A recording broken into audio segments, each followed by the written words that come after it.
ঢাকা কোর্টের কয়েকজন আইনজীবী এবং ঢাকা বিশ্ববিদ্যালয়ের আইনের কয়েকজন ছাত্র মিলে একটি রিট আবেদন দায়ের করেছিলাম। এই রিট আবেদনে আমরা চেয়েছিলাম যে পৃথিবীর অন্যান্য দেশের মতো বাংলাদেশের উচ্চ আদালতের জনগুরুত্বপূর্ণ মামলাসমূহ এবং সাংবিধানিকভাবে গুরুত্ব মামলাসমূহ যেন সরাসরি ব্রডকাস্ট করা হয়, যা লাইভ স্ট্রিমিং হিসেবে পরিচিত, এবং লাইভ ব্রডকাস্ট করার ব্যবস্থা করা হয়। এই মামলাটি রিট পিটিশনটি আজকে শুনানি হয়েছে। মাননীয় আদালত সন্তুষ্ট হয়ে একটি রুল জারি করেছেন যে কেন জনগুরুত্বপূর্ণ এবং সাংবিধানিকভাবে গুরুত্বপূর্ণ মামলাসমূহ যা উচ্চ আদালতে শুনানি হয় তা সরাসরি ব্রডকাস্ট করার ব্যবস্থা করা হবে না, এই মর্মে একটি রুল জারি করেছেন এবং আগামী 26শে জুন 2025 পরবর্তী আদেশের জন্য দিন নির্ধারণ করেছেন। আমরা আশা করব যে এই ব্যবস্থা যদি আমাদের উচ্চ আদালতে ইন্ট্রোডিউস করা যায়, ভারতের মতো, পাকিস্তানের মতো, ইংল্যান্ড, আমেরিকা সহ 21টা দেশের সিস্টেম আমরা দেখিয়েছি, যেখানে আমাদের চাইতেও আরও দুর্বল দেশেও এই ধরনের টেকনিক্যাল ব্যবস্থা চালু আছে। যদি এইটা চালু করা যায় তাহলে আমাদের বিচার ব্যবস্থার ইতিহাসে আরেকটা নতুন ডাইমেনশন অ্যাড করা সম্ভব হবে বলে আমরা মনে করি।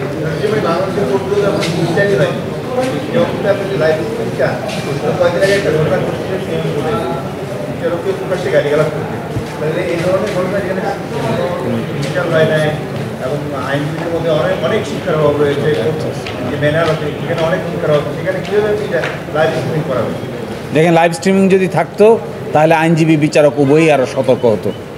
যদি আইনজীবী বিচারক জানতে পারতো যে তিনি কি কথা বলছেন, কি রেফারেন্স দিচ্ছেন, কি বক্তব্য উপস্থাপন করছেন, কিভাবে আর্গুমেন্ট করছেন, কিভাবে পেজ দেখাচ্ছেন, কিভাবে আদালতকে কনভিন্স করার চেষ্টা করছেন, তাহলে আমার মতে আইনজীবী এবং বিচারক সকলেই কথাবার্তা বলার ক্ষেত্রে অনেক সতর্কতা এবং শিক্ষা দীক্ষায় আরও অনেক বেশি সচেতনতা অর্জন করতেন, আর্গুমেন্টেটিভ হতেন এবং রেফারেন্স সঠিকভাবে ব্যবহার করতেন।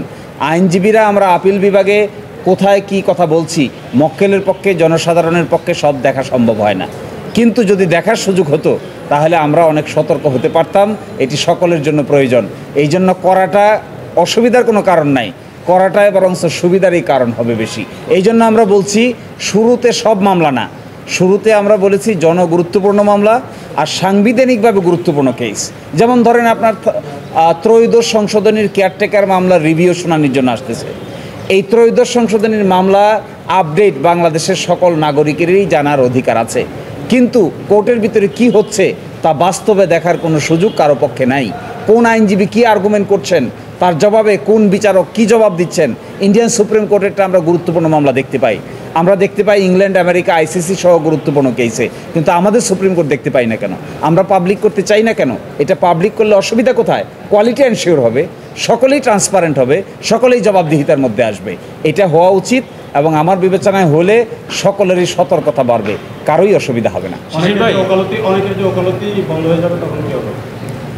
উকিল আমাদের আইনজীবীদের মধ্যে যদি কোয়ালিটি বাড়ে আর কারো যদি ওকালতি বন্ধ হয়ে যায়, সেই ওকালতি বন্ধ হওয়ার বয়ে সেও কোয়ালিটি বাড়ানোর চেষ্টা করবে।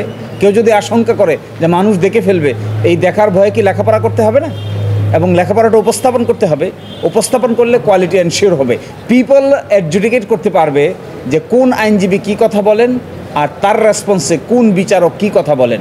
এটা জবাবদিহিতার জন্য জরুরি। হিসেবে একটা ছোট্ট বিষয়, সেটা হচ্ছে এখন আমরা আদালতের মধ্যে কোনো ক্যামেরা ব্যবহার করি না, বা অনেক সময় কোর্ট কেউ মোবাইল বের করলেও কোর্ট সে ব্যাপারে খুব কঠোর। এইটা কি কোনো বিধির মধ্যে আছে নাকি এটা রেওয়াজ হয়ে গেছে? কোনো নির্দিষ্ট আইন বিধি আছে? কিসের ভিত্তিতে এটা এখন চালু আছে?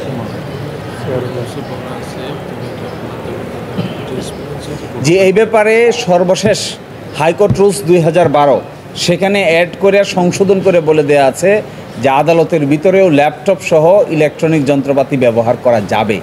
আগে এটা ছিল না, কিন্তু আমি মনে করি আধুনিক এই যুগে কোনো কিছুকেই রেস্ট্রিকশন করা উচিত না।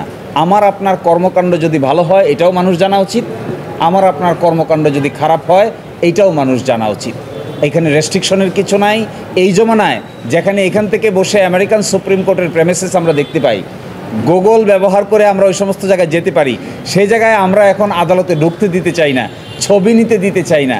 আমি মনে করি এগুলো এখনও সেকেলে ধারণা, আধুনিক ধারণা নয়।